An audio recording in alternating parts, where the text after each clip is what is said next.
I find it so interesting because again, like I said, I've seen these conversations in person, and I know that Hmm. they're ongoing with everybody who's in these situations. That little tug of war where it's like they're stubborn, but they probably know that it's best for them, but they just like they're set in their ways.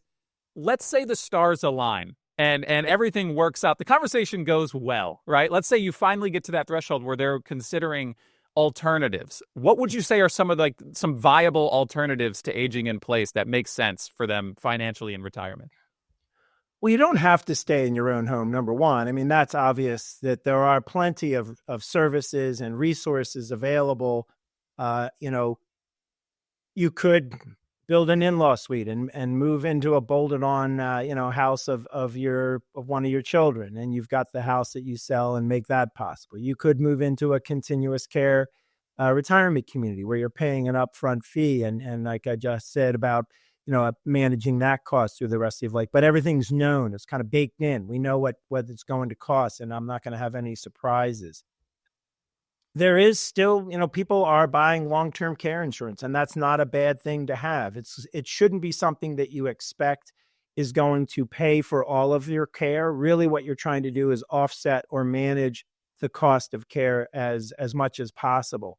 So there are policies that will kick in and pay benefits if you do need care in your own home, or if you needed to move out and go into a facility. And there's all sorts of policies that are, some are like car insurance. You pay a premium, and if you don't use it, then you don't get anything for it. Others are, you put a large sum of money in and it'll pay a benefit. And if you don't use it, you'll get some of your money back. And those are all, different ways of using your resources for the what if contingency. And if you're going to remain in your own home, I think that's really when you're going to plan to age in place, knowing how or where the money's going to come from to cover some cost of care, I think is really important. So whether that's insurance, building up excess assets and trying to, do it on your own with self-insuring and considering the equity of your home, you just want to kind of bundle that number together and imagine what if, and how does that feel? Is that the right scenario for you? So there are alternatives. And I guess the biggest risk, I think, of aging in place is you believe that you're just going to comfortably age in place and that'll be that.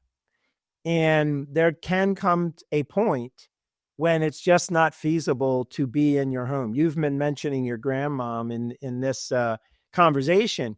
And it, if you're alone and your mom's in Florida and she's in Michigan, and yeah, there's some relatives that are kind of nearby, but being totally alone in a house, that can be a pretty unsafe situation, even for a fully cognizant person who, can get up and cook their own meals. Just, one little, mishap can be very dangerous, and there's no way to, reach out and get help. So that can be dangerous.